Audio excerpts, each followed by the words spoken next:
Je voudrais poser la première question, la question que beaucoup de personnes cherchent à savoir. Euh, Comment s'est passée votre intégration au Canada? Alors, Virginie, à toi. Euh, salut tout le monde. J'espère que vous m'écoutez. On t'écoute, mais on ne te voit pas. Non, vous me voyez là maintenant. Désolée vraiment pour le retard. Je suis rentrée du travail là en courant et puis j'ai pas pu me connecter. C'est le Canada. C'est ça. Donc moi, c'est Virginie. T'amène. Oui, vas-y.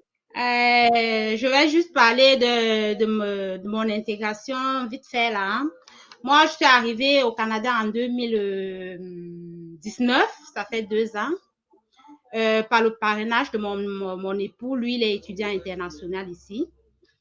Donc, quand je suis arrivée, j'ai fait genre 3 mois à la maison, tellement ça m'énervait parce que moi, je suis arrivée comme travailleur. Donc, j'avais demandé un permis de travail ouvert quand je venais. Donc, on m'a donné un permis de travail de 3 ans. Chance parce que moi, j'étais infirmière au pays déjà.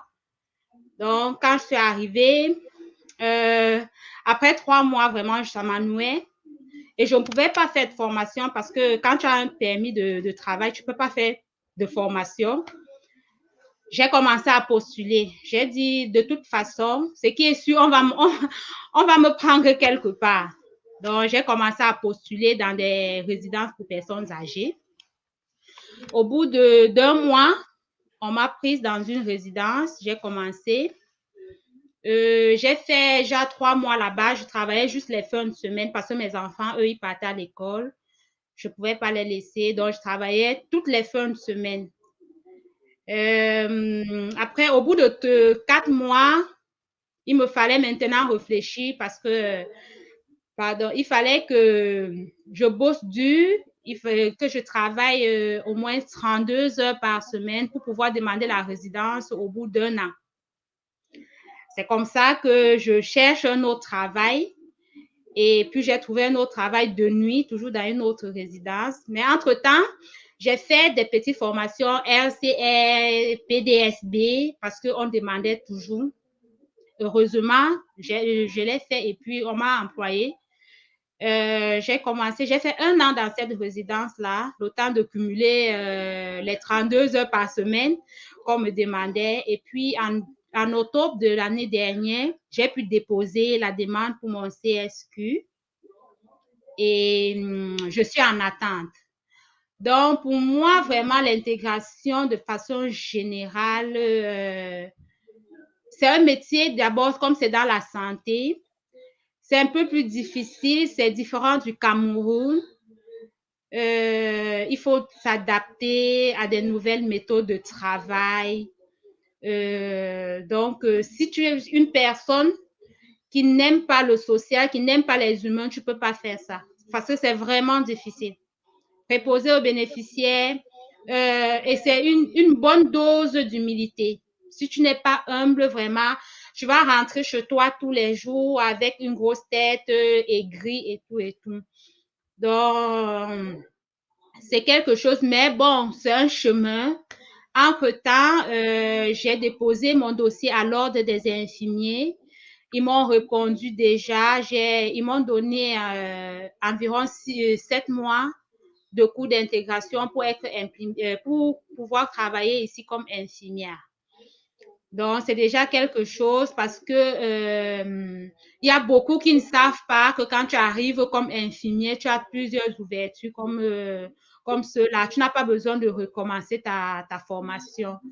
Soit tu peux aussi demander une inscription à l'université, on va te prendre, ou encore à l'ordre et puis tu fais ton cours d'intégration.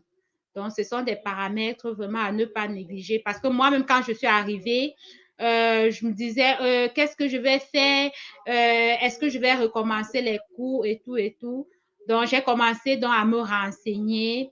Et puis, on m'a expliqué, tu dois faire tes équivalents. J'ai écrit à l'ordre, tu appelles l'ordre, il t'explique ce qu'il faut faire. C'est vraiment intéressant. Surtout quand tu es aussi entouré des bonnes personnes. Donc, on va te dire, tu peux aller, tu vas reprendre parce que moi, dans mon cas, j'ai carrément une personne qui m'avait dit non, va faire plutôt infirmier auxiliaire, dépose ton dossier plutôt à l'ordre des infirmiers auxiliaires, ça va plus vite. Mais heureux, moi, j'étais licenciée d'abord au pays. Donc, je quitte d'infirmier licencié pour venir descendre à infirmier auxiliaire. Ben, ça n'a pas de bon sens. Donc, ça m'épargne. Infirmier auxiliaire, c'est peut-être un mois ou 2 cours que tu veux faire pour être infirmier auxiliaire, mais ce n'est pas ce que je veux. Donc, beaucoup de nos frères et sœurs ne savent pas cela. Quand tu es infirmier du Cameroun, infirmier diplômé d'État du Cameroun licencié, tu déposes directement ton dossier à l'ordre des infirmiers du Québec. Donc, c'est cette différence-là qu'il faut faire. Et puis, vraiment, je remercie tous ceux qui m'ont reçu au Canada, qui m'expliquaient à chaque fois, parce que l'information, vous savez, c'est quelque chose. Quand tu n'as pas la bonne information, tu vas tourner en rond. Tu vas tourner en rond et puis tu vas te fatiguer. Mais sinon, je suis là, je suis en attente de mon CSQ. Et en même temps aussi, j'ai demandé au Cégep si je pouvais faire mon cours d'intégration vu que je n'ai pas le statut de résident permanent. Donc, c'est à ce niveau que je suis en ce moment. J'attends encore leur réponse. Mais sinon, on va bien et vraiment, il faut être prêt de toutes les façons. Quand tu arrives au Canada, il faut être prêt à affronter toutes les situations possibles. Super. Alors, Virginie, avant de te laisser passer la parole à Stevia pour conclure avec la toute dernière personne, je ne saurais finir ça sans laisser Stevia prendre la parole. Mais Virginie, tu as parlé d'un diplôme obtenu au Cameroun, je pense, dans le domaine de la médecine.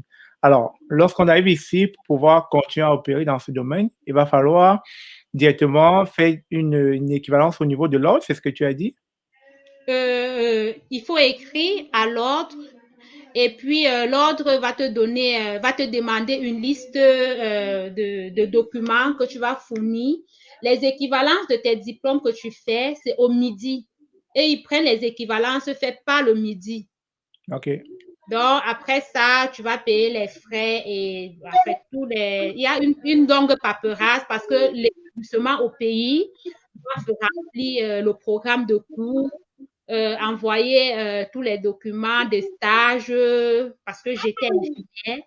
Tous les stages qu'on a eu à faire, ils envoient ça à l'ordre d'ici. En fait, ils communiquent ensemble et puis on t'établit, on voit les cours que tu as fait au Cameroun et que ici, on va juste compléter.